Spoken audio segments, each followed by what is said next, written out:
அஸ்ஸலாமு அலைக்கும் வரஹ்மத்துல்லாஹி வபரகாத்துஹு. அன்பார்ந்த சகோதர சகோதரிகளே, இந்த நிகழ்ச்சியிலே நம்முடைய தொப்புள் கொடி உறவாக இருக்கக்கூடிய சகோதர சகோதரிகள் அவர்கள் இஸ்லாம் குறித்து எழுப்பக்கூடிய கேள்விகளுக்கு விளக்கம் சொல்லக்கூடிய அடிப்படையில் இந்த நிகழ்ச்சியை நாம் அமைத்திருக்கிறோம். அந்த அடிப்படையில் சகோதரர் என்ன கேட்குறாங்க அப்படின்னா, நம்ம எல்லாம் படைத்த இறைவன், அந்த இறைவனின் உருவமோ அல்லது அது குறித்த ஒரு படமோ வரையக்கூடிய ஒன்றை ஏன் முஸ்லீம்கள் செய்ய மாட்டாங்க, ஏன் அது கூடாது என்று சொல்லுகிறார்கள் என்று அவங்க கேள்வி எழுப்பியிருக்கிறார்கள். இந்த கேள்வி ஏன் எழுகிறது என்று சொன்னால், நம்மோடு வாழ்ந்து கொண்டு இருக்கக்கூடிய சகோதர சகோதரிகள் சில பேர் கடவுள் நம்பிக்கை இல்லாதவர்களாக, கடவுள் அந்த மாதிரி ஒண்ணு கிடையாது என்று மறுக்கக்கூடியவர்களாக சில பேரும் இருக்கிறார்கள். பல நம்பிக்கையை சார்ந்தவர்களும் இருக்கின்றார்கள். கடவுள் நம்பிக்கையுடைய அந்த மக்களும் கணிசமான முறையில் இருக்கின்றார்கள். அப்படி கடவுள் பக்தியுடைய அவர்கள் கடவுளை ஒருமுகப்படுத்தி நாங்கள் வணங்க வேண்டும் என்று சொன்னால் அதற்கென்று அவர்களுக்கு கடவுளுக்கு உருவம் என்பது தேவைப்படுகிறது. இப்போ நாம வாழக்கூடிய தமிழ்நாட்டில் மற்ற சகோதரர்கள் கடவுளை என்ன செய்கிறாங்க அப்படின்னா, அவங்களுடைய கருத்து பிரகாரம் இவர் இந்த கடவுள், இவர் இந்த கடவுள் என்று சொல்லி அவங்களுக்கு ஒரு உருவம் கொடுத்து இந்த கடவுள் இப்படித்தான் இருப்பார் என்றெல்லாம் நம்பப்படுகிறது. அதன் அடிப்படையில் அவருடைய செயல்பாடுகள் அமைந்திருக்கிறது. அப்போ இந்த மாதிரிலாம் இருக்கிறதுனால முஸ்லீம்கள் இருக்கிறாங்கல்ல, அவங்களும் கடவுள் நம்பிக்கை உடையவர்களாக தான் இருக்கிறாங்க. கடவுளை நம்பி அந்த அடிப்படையில் நன்மையை செய்யக்கூடியவர்கள் தான் முஸ்லீம்களாக இருக்க முடியும். அப்போ அந்த அடிப்படையில் கடவுளை நம்பக்கூடிய நீங்கள் உங்கள் கடவுளுக்குன்னு ஒரு உருவத்தை ஏன் வரையக்கூடாது, அவங்களுக்குன்னு ஏன் நீங்கள் ஒரு தோற்றத்தை, ஒரு படத்தை நீங்கள் ஏன் வைத்துக்கொள்ளக்கூடாது, அதை நீங்கள் கூடாதுன்னு வேற சொல்கிறீங்களே. இஸ்லாம் அப்படி உருவம் கொடுக்கக்கூடாது என்று சொல்கிறீர்களே, இது ஏன் அப்படின்னு சொல்லி சுற்று வட்டாரத்திலே நடைபெறக்கூடிய யதார்த்த நிலையை கவனித்து முஸ்லீம்கள் இதில் விதிவிலக்காக இருக்கிறார்களே, ஏன் கூடாது என்று சொல்கிறார்கள். அதனால தான் இந்த கேள்வி எழுகிறது. அன்பார்ந்த சகோதர சகோதரிகளே, இறைவனுக்கு உருவம் இருக்கிறதா என்று சொன்னால் திருமறை குர்ஆன் சொல்லுகிறது இறைவனுக்கு உருவம் உண்டு. நீங்க பாத்தீங்கன்னா பிரபலமா நாகூரணிப்பா என்று சொல்லக்கூடிய ஒரு பாடகர், அவரு என்ன சொல்வார்னா, உருவமற்ற இறைவனுக்கு உண்மையானவர் அப்படின்னு சொல்லி முகமது நபி அவர்களை குறித்து ஒரு தகவலை சொல்லுவார். ஆனா இறைவனுக்கு உருவம் என்பது உண்டு, ஆனா அந்த உருவத்தை யாரும் பார்த்தது கிடையாது. அதனாலதான் இஸ்லாம் என்ன சொல்லுது அப்படின்னா, கடவுளை நேரடியாக நபிகள் நாயகம் ஸல்லல்லாஹு அலைஹி வஸல்லம் அவங்க முகமது நபி அவர்கள் கூட நேரடியாக இறைவனை கண்டது கிடையாது. அப்ப அதனால தான் இஸ்லாம் என்ன சொல்லுதுன்னா, இறைவனுக்கு உருவம் உண்டு, அவன் கண்காணிக்கக்கூடியவனாக இருக்கின்றான், அவன் செவியேற்கக்கூடியவனாக இருக்கின்றான். அப்ப கண்காணிக்கணும் என்ன யோசித்து பார்த்தால் கண்ணு தேவைப்படுகிறது, செவியேற்க வேண்டும் என்று சொன்னால் நமக்கு காது தேவைப்படுகிறது. இன்னும் பல்வேறு திருமறை வசனங்கள் என்ன செய்யுதுன்னா, இறைவனுக்கு உருவம் உண்டு என்கின்ற செய்தியை மிக அழுத்தமாக சொல்லுகிறது. அப்ப இதுல ஏன் நம்ம அதை வரையக்கூடாது, இறைவனுக்கு ஏன் தோற்றம் கொடுக்க கூடாது என்று சொன்னால் என்னன்னா, யாரும் பார்த்ததில்லை அப்படின்றதாங்க மிக முக்கியமான ஒண்ணு. அப்ப அப்படி பார்க்காம உருவம் கொடுத்தா என்ன ஆகும்? இதுக்கு நீங்க யதார்த்தத்துல நீங்க பார்த்தீங்க அப்படின்னா, ஒவ்வொரு மனிதர்களும் என்ன செய்வாங்கன்னா, தான் அழகாக இருக்க வேண்டும் என்று விரும்புகின்றார்கள்.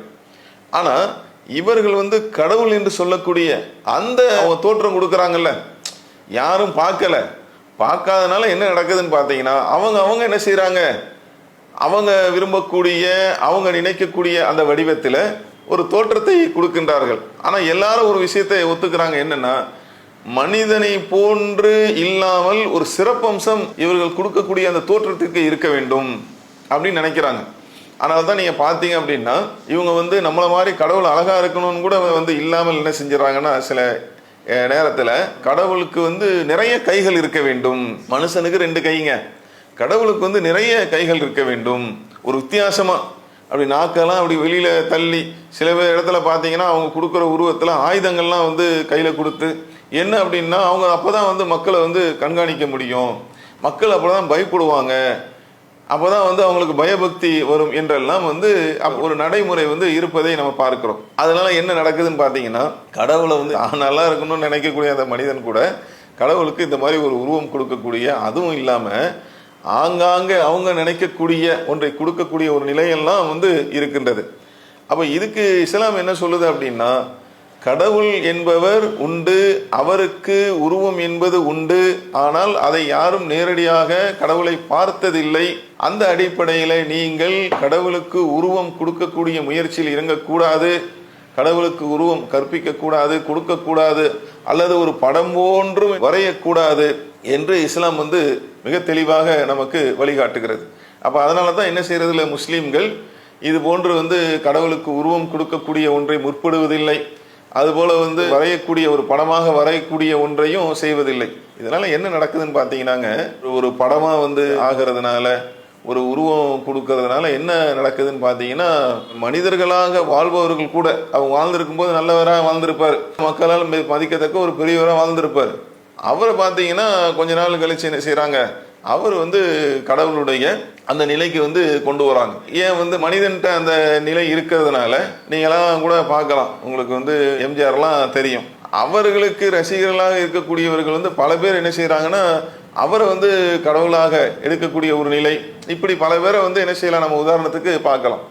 என்ன காரணம் அப்படின்னா, மனிதன் தன் கையில் எடுக்கும்போது கடவுள்லாம் இப்படி தான் இருப்பார், கடவுள்னா நம்ம யாரை வேணாலும் அதை நம்ம உருவப்படுத்தலாம், இவரையும் கடவுள்னா நிலைமை எப்படி போயிடுச்சுன்னாங்க, அது சரியான கோணத்தில் அணுகாம கடவுள் தூண்லையும் துரும்பிலும் இருப்பார், உன்னில் இருப்பார், எண்ணில் இருப்பார், அன்பேதான் கடவுள், நீயும் கடவுள் நானும் கடவுள், ஒருவரை நேசிப்பவர் கடவுள், இப்படிலாம் என்ன செஞ்சிட்டாங்க. நாளடைவில் என்ன ஆயிடுச்சுன்னு பார்த்தீங்கன்னா, அதோடைய வடிவங்கள் மாறி இப்படிலாம் நிலைமை தாறுமாறாக தலைகீழாக மாறக்கூடிய ஒரு நிலையெல்லாம் இருப்பதின் காரணத்தினால கடவுளுக்கு உருவம் உண்டு. இஸ்லாம் என்ன சொல்லுதுன்னா, கடவுளுக்கு உருவம் என்பது உண்டு, கடவுள் கண்காணித்து கொண்டிருக்கிறார். மனுஷன் பார்வை மாதிரி கிடையாது, மனுஷனுக்கு ஒரு குறிப்பிட்ட தூரம் தான் பார்க்க முடியும். கடவுள் அவருடைய பார்வை என்பது, அவருடைய கண்காணிப்பு என்பது ஒரே நேரத்தில் உலகத்தில் உள்ள அத்தனை மனிதர்களையும் அவர் கண்காணிப்பார்.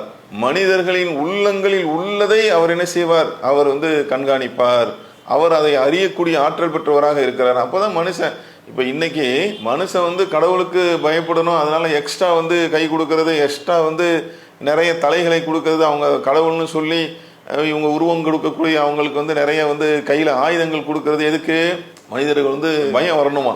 ஒரு பக்கம் அதை வச்சுட்டு இஸ்லாம் சொல்லக்கூடிய அடிப்படை நீங்கள் எடுத்து பாருங்கள், எந்த மனிதரும் கடவுளுக்கு தெரியாமல் அவருடைய கண்காணிப்பு இல்லாமல் ஒரு நொடி பொழுது கூட என்ன செய்ய முடியாது, கழிக்க முடியாது.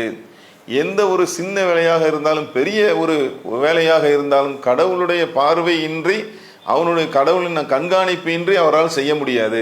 கடவுள் உள்ளத்தில் உள்ளதையும் என்ன செய்வார், அறிவார் என்று சொன்னால், அப்போ இந்த ஒரு நம்பிக்கையை, இந்த ஒரு கான்செப்டை ஒருத்தர் உளமாற ஏற்றுக்கொண்டால் இதுதான் என்ன செய்யும், அச்சத்தை தரும், அவருக்கு பயத்தை தரும். நாம கடவுள் அவருக்கு தெரியாம கண்காணிப்பு இல்லாமல் ஒண்ணுமே செஞ்சிட முடியாது.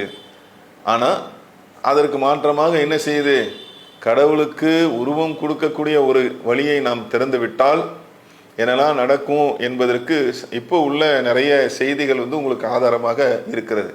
கடவுளுக்கு அவங்க நினைச்ச மாதிரி உருவம் கொடுக்கறது, திடீர்னு பார்த்தீங்கன்னா மனிதர்களை கடவுளை ஆக்குறது, நடிகர்களை கடவுள் ரேஞ்சுக்கு சொல்றது.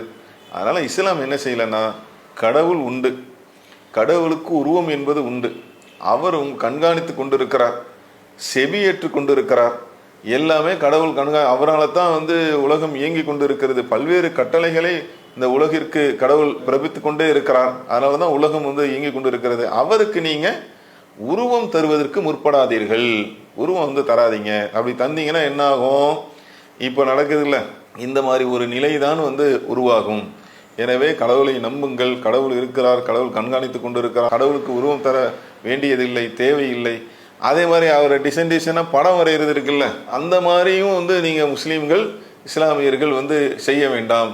ஆனால் நீங்கள் உண்மையிலேயே பார்த்தீங்கன்னா, எங்களுடைய நம்பிக்கையின் அடிப்படையில் நாங்கள் சொல்வதாக இருந்தால், இந்த அடிப்படை திருமறை குர்ஆன் சொல்லக்கூடிய இந்த அடிப்படை இருக்கு பாருங்க, இது எங்களுக்கு அவ்வளோ மன நிம்மதியை தருகிறது. நீங்கள் நிறைய பேர் பார்த்தீங்கன்னா, முஸ்லீம்கள் சரியான முறையில் அவங்க வட்டி வாங்காமல் இருப்பதற்கு, தவறான பழக்க வழக்கத்திலிருந்து விடுபட்டு இருப்பதற்கெல்லாம் என்ன காரணம்னு பார்த்தீங்கன்னா, கடவுள் கண்காணித்து கொண்டு இருக்கிறார், அவர் நாம் செய்யக்கூடிய ஒவ்வொன்றையும் பார்த்து கொண்டு இருக்கிறார், அவர் நம்ம கண்காணித்து கொண்டு இருக்கிறார். அதோடு மட்டும் இல்லாமல் செவியேற்று கொண்டு இருக்கிறார்.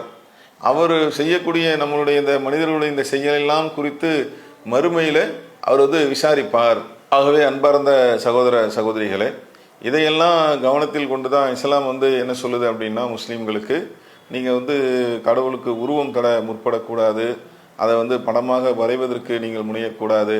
எனவே இது வந்து தேவையற்றது, அவசியமற்றது. கடவுளை வந்து நீங்கள் அவர் கண்காணிப்பார், கேட்டுக்கொண்டு இருப்பார் என்கின்ற அந்த ஒரு அடிப்படையே முஸ்லீம்களாகிய எங்களுக்கு வந்து மிகுந்த ஒரு ஒரு திருப்தியை வந்து அளிக்கின்றது. அதனால தான் நிறைய தவறுகளை விட்டு முஸ்லீம்கள் வந்து தவிர்ந்திருக்கக்கூடிய ஒரு நிலையை வந்து பார்க்கலாம். எனவே அதையெல்லாம் வந்து நாங்கள் நம்பிக்கை கொண்டு செயல்பட்டு கொண்டு இருக்கிறோம். அந்த அடிப்படையில் சகோதரர் கேட்ட கேள்விக்கு பதிலாக, அதனால தான் இஸ்லாமிய மார்க்கம் கடவுளுக்கு உருவம் கொடுக்கக்கூடிய அந்த அடிப்படையை வேண்டாம் என்று சொல்லுகிறது. அதே போல் ஒரு படமாக அமைத்து அதை வந்து பார்க்க வேண்டிய அந்த தேவையும் இல்லை என்பதையும் சொல்லி தருகிறது. ஏன்னா கடவுள் என்பவர் நாம் எங்கிருந்தாலும் அவர் நம்மை கண்காணித்து கொண்டிருக்கிறார். அவரை ஒரு உருவப்படுத்தி ஒரு படமாக வரைஞ்சா தான் அவர் கண்காணிக்கிறார் என்பது இல்லை. அவர் வந்து நம்ம எல்லா மனிதர்களையும் கண்காணித்து கொண்டிருக்கிறார். உள்ளத்தில் உள்ளதையும் அறியக்கூடியவராக இருக்கின்றார். மனிதர்களுடைய அனைத்து செயல்பாடுகளையும் செவியேற்கக்கூடியவராக கடவுள் இருக்கின்றார்.